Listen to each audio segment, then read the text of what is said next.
I don't know. I have to. Is this one over here, maybe? So I tell you what, here's we get all the hydration, right?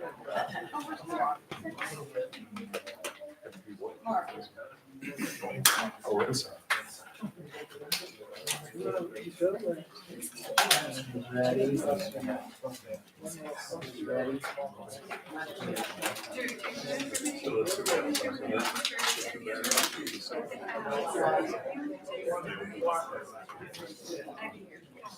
Right now, yeah, and where we live. Hi there, folks.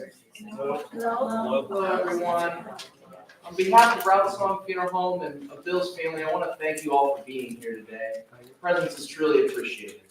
Before we get started, if you do have your cell phones on you, if you can put them on silent or turn them off for us, that way we can proceed uninterrupted. We sure would appreciate that. And in a moment, Celebrant Brides Madison is going to get started with their service today. Oh, and one last note, we're also going to have a reception following. So we'd like to invite you all right now, just to keep it in the back of your heads. We're just going to the room right over here after the service. So all are welcome to stay and continue to share Bill's memories. Thank you.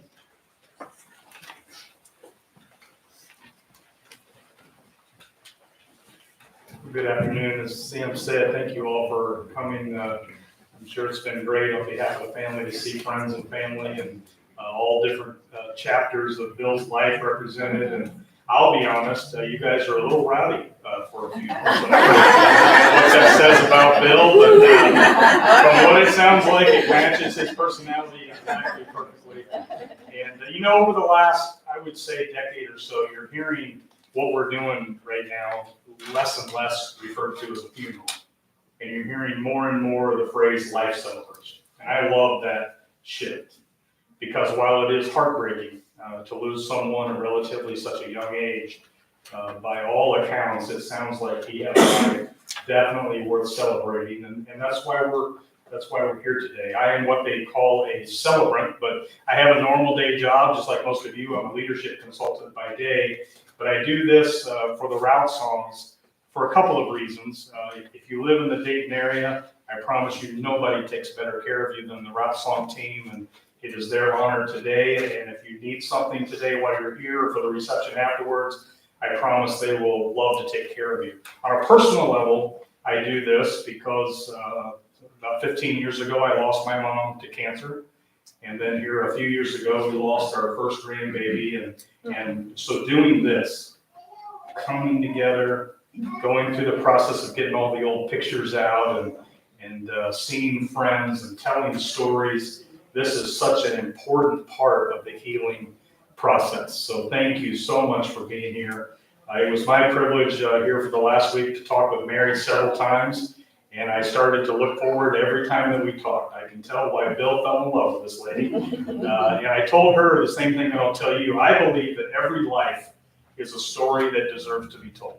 I absolutely believe that because we can learn from another person's life. We can be inspired by it, encouraged by it, challenged by it. And all of those things are true here today. I'm a big reader. And one of my favorite authors is a guy named Frederick Bachman. And the other night I was reading one of his books, and this paragraph popped off the page. It says, over time I've realized that deep down almost everyone asks themselves the same sort of questions about life. We ask, am I good? Do I make anyone proud? Am I useful to society? Am I good at my job? Am I considered generous and considerate? Does anyone want me to be their friend? Have I been a good parent? Am I a good person? Did my life even matter? And it sounds to me like Bill could go down that list and check yes, yes, yes, and yes. Because his life certainly did matter, not only to the people that are here today, but to countless people that he helped over the course of his career and lifetime. And I'm a big believer in something that I call holy collisions. And what I mean by that is if we think back over the course of our lives, there are certain times that we are lucky enough to run into the exact right person at the exact right moment of our lives for the exact right reason that we were supposed to run into that person. You might be sitting next to one of your holy collisions right now. And you think back to that first moment you met, Who said hello first? And what was it you saw in each other that led to the significant relationship that it has turned out to be? Because if you think about it, you can set aside all of our accomplishments, all the stuff that we did, and those holy collision relationships are really the sum total of our lives and what makes it rich. And there's no doubt that all of you sitting here today, you're different pages and different chapters in Bill's life, and it's so appropriate that we've been able to come here together today. So whenever I have the privilege to do a service like this, I consider this group sitting in this room right now, we're our own version of a holy collision. You cannot explain why this group of human beings would ever be at the same place at the same time, other than whatever your connection is to Bill or Mary, the family. And let's be honest, when we parked our cars a little bit ago, every one of us in here have things we're worried about. We have decisions we're trying to make. There may be something going on in your life that nobody else in this room is even aware of. And those things are going to be waiting for us when we get back in our cars. So my hope and my prayer is that by the time we get back in our cars, we're going to have a little bit better perspective simply because we called out a few moments and paid attention to this man's story. And I think that is entirely possible. 65 is not that old. It's just not. And, over the course of his life was all here in Dayton, Alter High School, UD. One of his main holy collisions is sitting right there. And I understand that way back before dating apps and all that kind of thing, two people could actually meet in person and hit it off. And that led to a life together, and what a life that it is. Well, I did not have the privilege of knowing Bill, but this room is packed with people who did. So for the next few minutes, I'm going to get out of the way and let four people actually, that knew him best. His sisters are going to come up first, and then Mary's going to come up. If I were Bill, from the perspective he's at, I'd be a little nervous if my sisters were coming up. But I had the privilege of talking to them, and there's no doubt he's in good hands. So I'm going to get out of the way.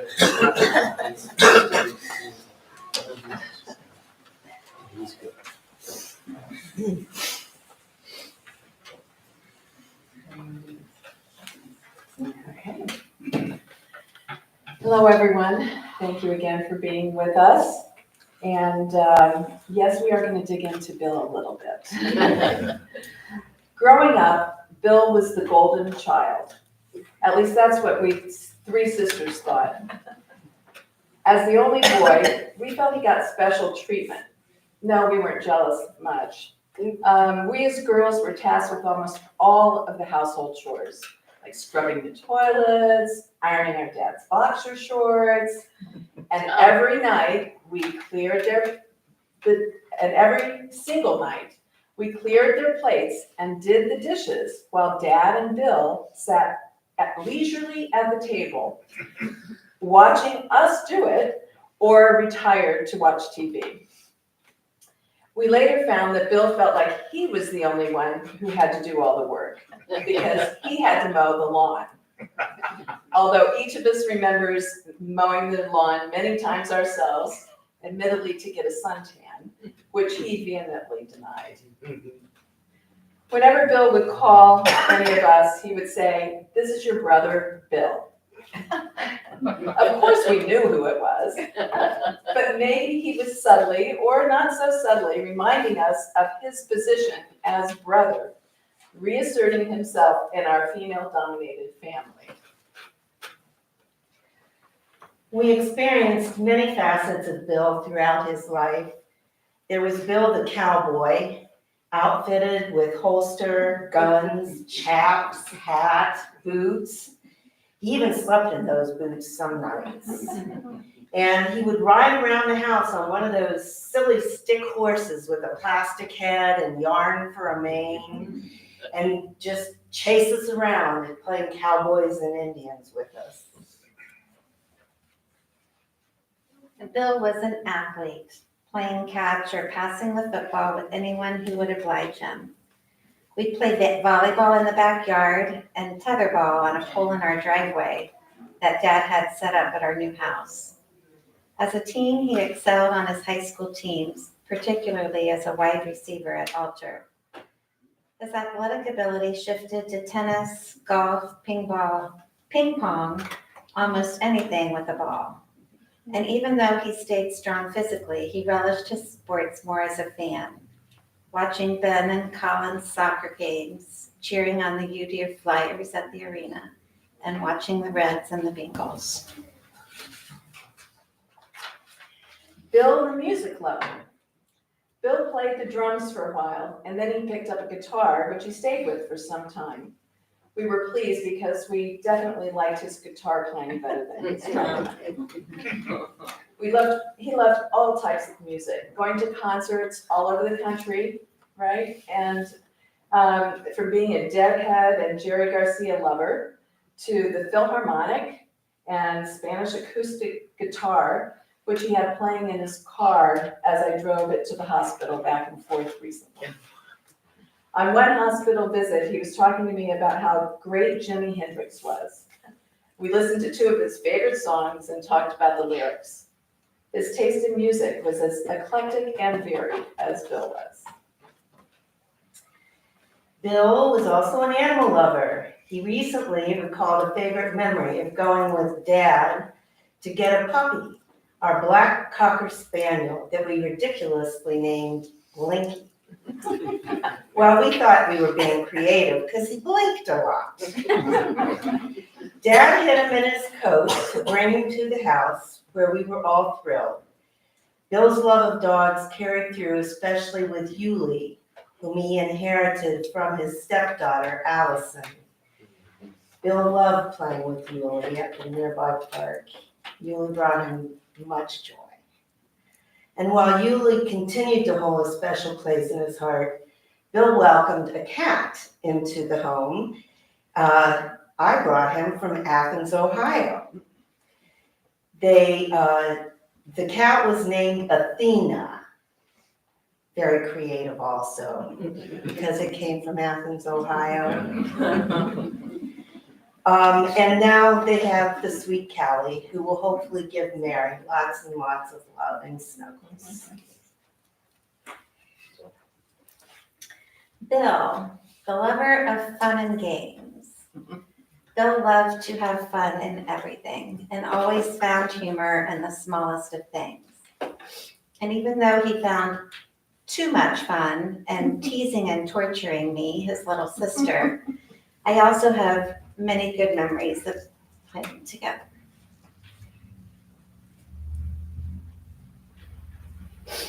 We shared a room with bunk beds, and I remember pretending that the top bunk was a ship on rough waters, and we rocked it back and forth until it fell down and almost crushed our friend Lisa, who was down in the galley, or the bottom bunk. We'd play G.I. Joes and Barbies, climb trees, build forts, play hide and seek and kick the can with the neighbor kids.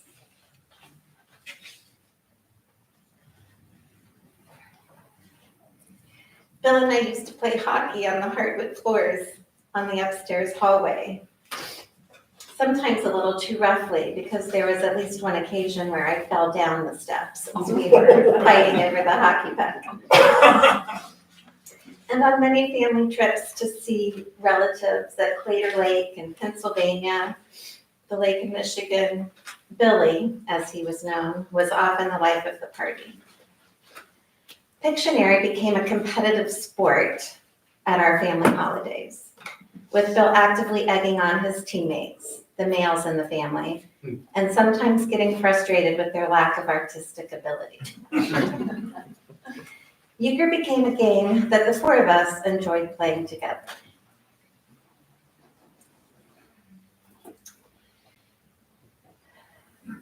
We played the night. Our mom died. I don't know. Okay. Where are you? We played the night our mom died around our kitchen table, laughing and crying together. And most recently, when he was in the hospital, on one of his better days, We all gathered around one of those hospital bed trays and made it work.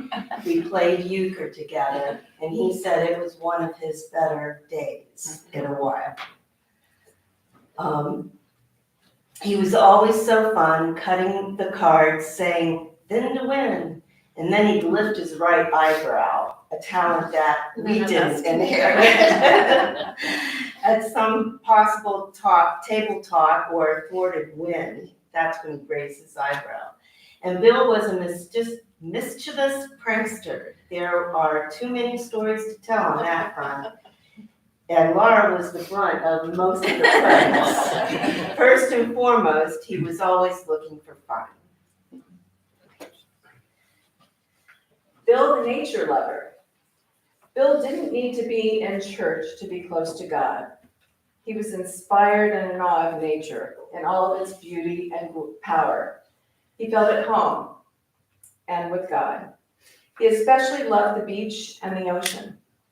He and Mary spent a number of wonderful spring breaks with Mickey and me at our place on the beach in Emerald Isle, North Carolina. I remember seeing him sitting on the deck watching the sun rise over the ocean early mornings. He probably hadn't been to sleep yet, right? and sunset walks together on the beach, which was more my time of day, talking about our lives and our regrets and our futures, but always appreciating the calming sound of the ocean, the motion of the waves, and the colorful sky, and how blessed we were.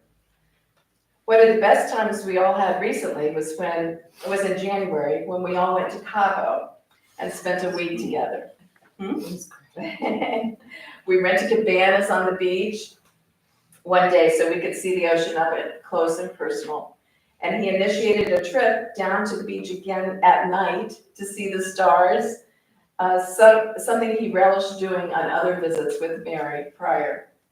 What a special time together, laughing, many times the humor initiated by Bill with some story, watching gorgeous sunsets from our infinity pool, and appreciating life and each other.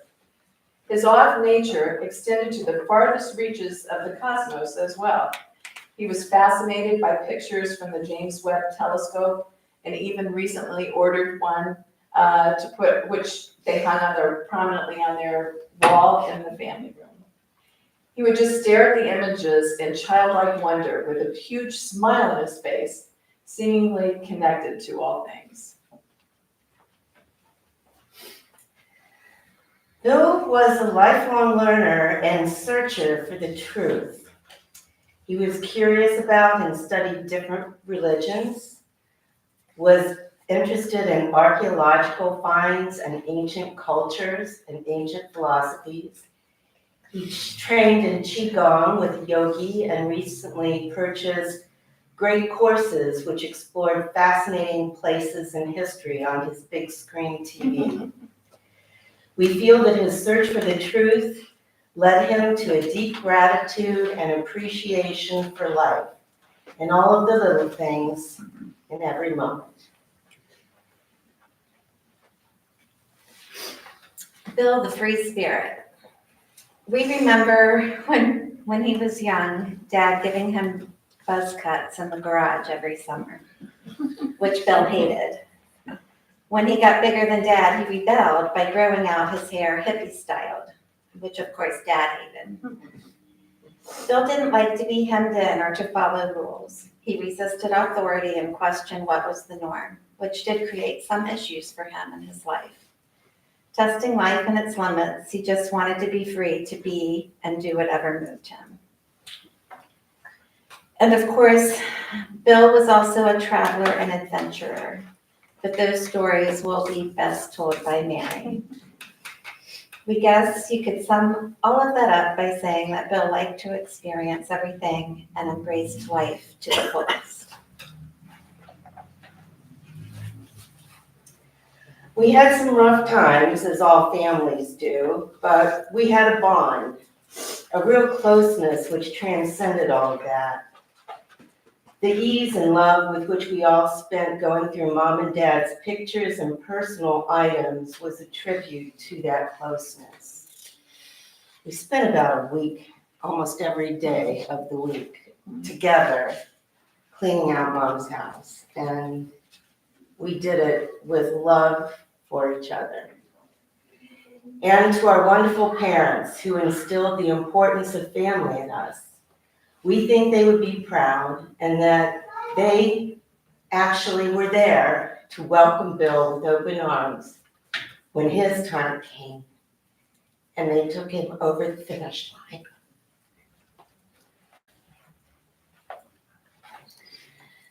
Bill's life was not always idyllic. He had to face some demons, which we all have of some sort, and he had some very challenging times. He survived them and worked his way through them each time. And he used his personal struggles to provide deeper insights and compassion in dealing with his clients, whom he helped tremendously. Facing life-threatening cancer, he became what we saw as his best self. True to his essence, he was kinder, gentler, and braver. Even on the night he died, he demonstrated his kindness and compassion by asking Jan, who had been ill that week, how she was feeling, and asking the hospice worker if she wanted or needed anything. This is like several hours before he passed.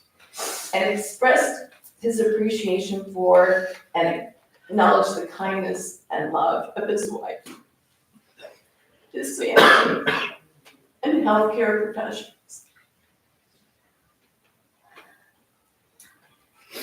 Especially through his illnesses, our relationship with Mary and her family was strengthened.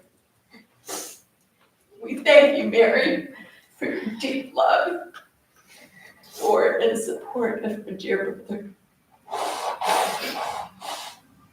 You were the light of his life. We are forever grateful for our time with Bill, and especially the gift of the last 2 years. We love him dearly and will miss him greatly. Brother Bill, you will always be a part of us.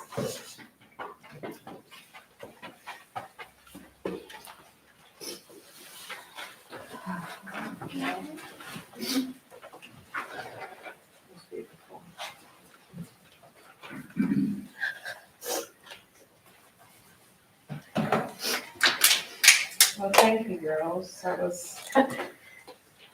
was very descriptive of my husband. And I enjoyed that very much. I'm going to talk on a little different side, because it's words written by Bill. And I came across them. He had numerous talents in life every day, and one strong talent was writing thoughts and stories. He had started writing a book on, thank God, therapy, and didn't quite finish it, but had several pages. And a lot of his pages, well, they all look like that. So this 4-page that I found, I had to retype it because I knew I wouldn't be able to follow it real good. 3 days ago, I discovered a stack of these miscellaneous writings from over the years. The following is from the stack and indicative of his thoughts and mindfulness. I hope you can take something home that is positive and thought-provoking from Bill. Let us begin with the understanding that our thoughts and perceptions create the internal world that we live in day by day. What's happening around us can be wonderful, can be crazy, traumatic, and heartbreaking. How we perceive, see, and deal and cope with these things determine the quality of our lives. In the beginning, there was the Word. What are the words in your mind? How shall we name and feel about them? The following words in this essay are meant for you to think about and create happiness within yourself. So much about our lives is out of our control. But God gave us the ability to shape an understanding of them. The mind, what is it? We have a human brain and a miraculous body full of various systems: nervous system, muscular, skeletal, vascular, cardiovascular, respiratory systems, all alive and working to make us who we are. But the mind creates thoughts and determines what we do to keep all these systems in harmony or disharmony. He says, is that a word? Each decision we make, every moment of every day, affects these systems, our whole being and how we live. And our happiness is primarily left to the mind we have and control. Think about it. It is amazing power within our grasp, but mostly taken for granted. We go through our day dealing with what comes our way, and we just react emotionally. We say and feel, had a good day, or today was awful. Many of us let our thoughts come and go as if they came from somewhere outside ourselves, and they affect us in so many ways. We are here to look at how we can create our own universe. What we think and believe changes our world. Haven't you experienced how your thoughts and beliefs come and go? What is real for each of us is how we think about things. That becomes our reality. We are all very experienced at this, yet it seems to go unnoticed. If you've been down these roads, maybe we will decide to take a left at the Y, W-H-Y. We feel what we feel because what we think. Grasp this concept. Untamed, unknown. You are the master to create your world and how you live and exist in it. That was great. Bill was and is my soulmate, the true love of my life, my very best friend, who knew me better than anyone. He was a gentle rock, my protector, my confidant, and yes, on many occasions, my soft-spoken, reassuring therapist who always ended up saying, "It'll be okay." Our love for traveling created an extra bond as we loved experiencing the very same adventures wherever we went. We were definitely connected in every way. I will always be so grateful for his constant love and devotion. Bill is deep in my heart, and I will love him forever, and it will be okay.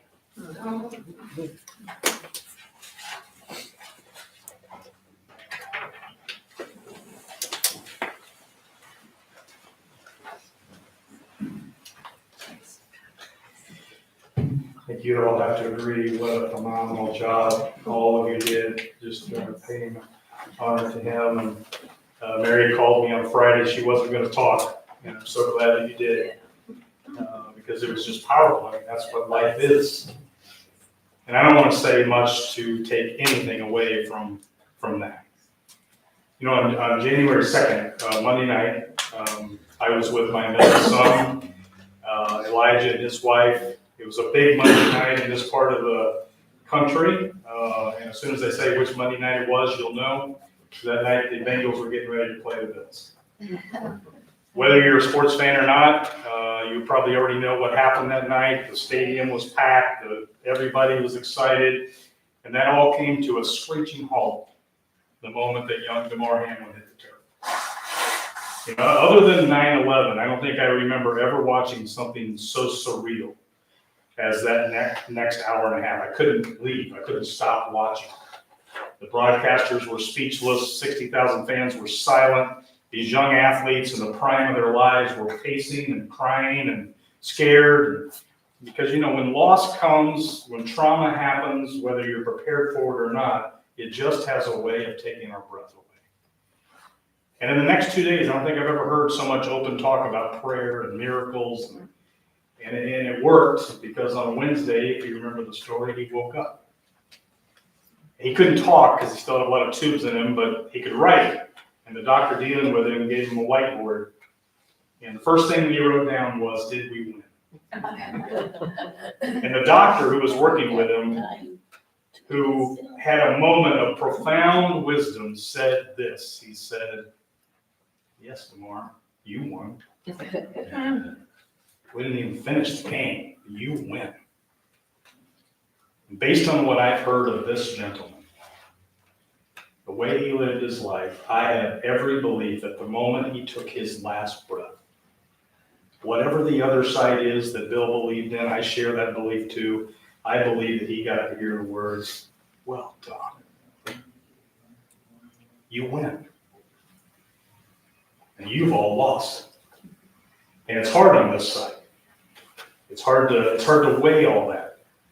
But in everything that really matters, he won. Growing up in a family, I mean, you all have, there's a spirit to your family. These three, the sisters called me on Thursday evening. And I thought it was just one of them, Kathy, and then I said hello, and all three of them chimed in like the Jonas sisters. And just today, and meeting Mary, there's an energy that must have matched Bill or came from Bill that you guys have that not a lot of families have. And so today I want to close my time with a reading that I hope brings honor to the way that Bill lived his life, the way he helped people. And it says this: "If I die today, would I be proud of the life that I lived? If I die tomorrow, was I happy? Would I be proud of the person that I've become? Was there love in my life? Did I give enough love? Did I show those I love the real me? Did I live the life that I wanted to live? Could I have done things better or differently? Will I be missed? What will I leave behind? Will anyone on earth be better because I was there? Because the truth is, not one of us in this room knows we're going to wake up tomorrow. We did not walk into this room with that guarantee. So, if you don't like who you've been up to this moment, make a change and make it now. If you have a broken relationship with someone you really care about, mend it now. If you can give more love, give it now. If you can play more and work less, decide and commit to do that today. If you can do anything to improve the quality of your life, make that commitment down.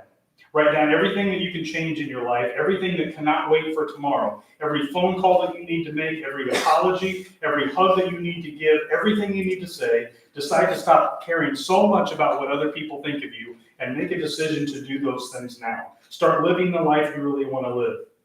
Start feeling the way you deserve to feel. Start loving the way you want to love. Think about how much better all of our relationships would be if we could finally wake up every day and try to be the very best version of ourselves, our true self, when we're present, living in the moment. So get excited about your life.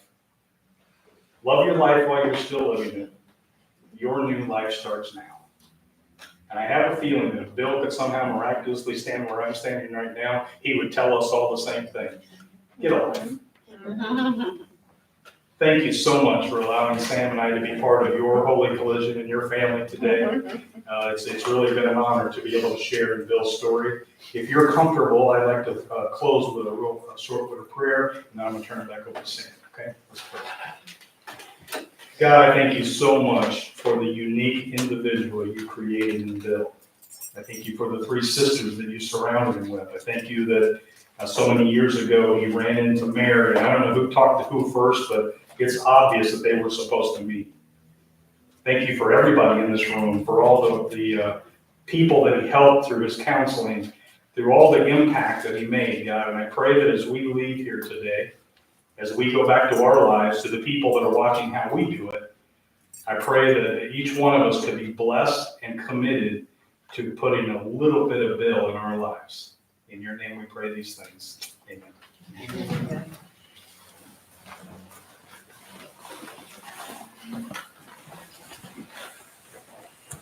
Thank you, Brian, and thank you all for speaking. This does conclude our service here today, but again, like I was saying before, we do have food and beverages over there in the other room. We do want to invite you to stay and continue to share Bill's stories. Again, thank you all for making the journey out here today.